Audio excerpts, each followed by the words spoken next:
ফেব্রুয়ারিতে জাতীয় নির্বাচন আয়োজনে পুরোদমে চলছে নির্বাচন কমিশনের প্রস্তুতি। এরই মধ্যে যাবতীয় কাজ অনেকটাই গুছিয়ে এনেছে ইসি।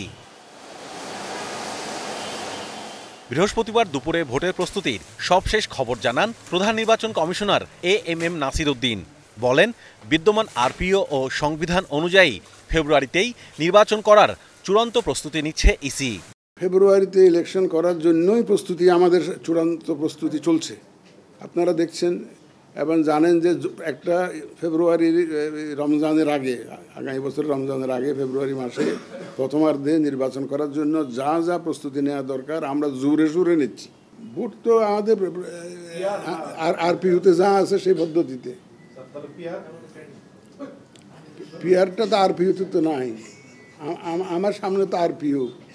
আমি তো আমাকে যদি আরপিইউটা বদলাইয়া যদি এটা অন্য একটা দিয়ে দেয় তাহলে এটা আইন না বদলাইলে তো পারি না। আমি আমার সামনে তো আরপিইউ আছে, আরপিইউটা তো যে আপনারা জানেন কিভাবে ভোট কালেক্ট করতে হয়, আমাকে তো আরপিইউ নিয়ে আগাতে হচ্ছে। শাপলা প্রতীক চেয়ে এনসিপির আবেদন নিয়েও কথা বলেন সিইসি। জানান, প্রথমে শাপলা প্রতীক চেয়ে আবেদন করে মাহমুদুর রহমান মান্নার নাগরিক ঐক্য, এরপর চেয়েছে এনসিপি।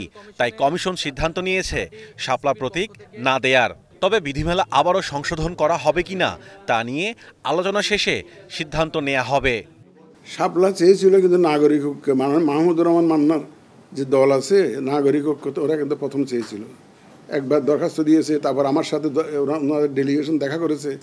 তখন আপনারা কোনো কিন্তু আলোচনা করেন, আলোচনায় তো আনেনি নাই যে শাপলা নিয়ে যে নাগরিক ঐক্য।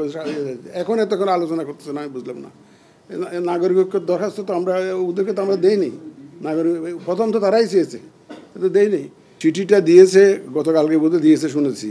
এটা আমাদের কমিশনে আলোচনা করে এইটা ব্যাপারে আমাদের করণীয় যা আমরা নির্ধারণ করতে হবে। আমরা তো একা কোনো সিদ্ধান্ত নেই না, আমরা সব কমিশনে বসে আলোচনা করে যা করার করবো, সেটা আমরা ডিসিশন নিতে হবে। আমাদের কমিশন সবাই ডিসিশন না, না মুঠেও হুমকি মনে করি না, কারণ ওনারা তো ওনারা দেশদ্রোহী না, ওনারা দেশপ্রেমিক তো, যারা দেশপ্রেমিক তো ওনাদেরকে আমাকে এগুলোকে আমি হুমকি মনে করি না। আগামী নির্বাচনে লেভেল প্লেইং ফিল্ড নিশ্চিতে ইসি বদ্ধপরিকর জানিয়ে সিইসি আশা করেন কোনো রাজনৈতিক দল আর ফাউল খেলবে না। সুতরাং খেলোয়াড়দের তো ফাউল করার নিয়ত থেকে একটু দূরে থাকতে হবে। যারা খেলবেন তারা যদি ফাউল করার নিয়তে সবাই নামেন মাঠে, তাহলে তো একটা মুশকিল। কিন্তু যাতে ফাউল না করতে পারেন তার যাবতীয় ব্যবস্থা আমরা নিব ইনশাল্লাহ। আমাদের সক্ষমতা অনুযায়ী আমরা ফাউল যাতে না করতে পারেন। এবং আমি বিশ্বাস করি যে আমাদের যারা স্টেক হোল্ডার, যারা খেলবেন ইলেকশনের মাঠে, যারা খেলবেন তারা সব ফাউল করার নিয়তে নামবেন না, তারা একটা সুন্দর নির্বাচনের নিয়তেই নামবেন এবং তারা একটা ভালো নির্বাচনের নিয়তেই নামবেন, এই বিশ্বাস আমার আছে। ইসির সংলাপে জাতীয় পার্টিকে ডাকার বিষয়ে এখনো সিদ্ধান্ত হয়নি বলেও জানান প্রধান নির্বাচন কমিশনার। আপনারা দেখবেন সময় আসবে। আমি তো জাতীয় পার্টি বললে আমি একটু কনফিউজড হই, কারণ ওখানে অন্তত হাফ ডজনের মতো হবে এবং লাঙ্গলের দাবিদারও একাধিক। Mahmudul Hasan, star news, Dhaka.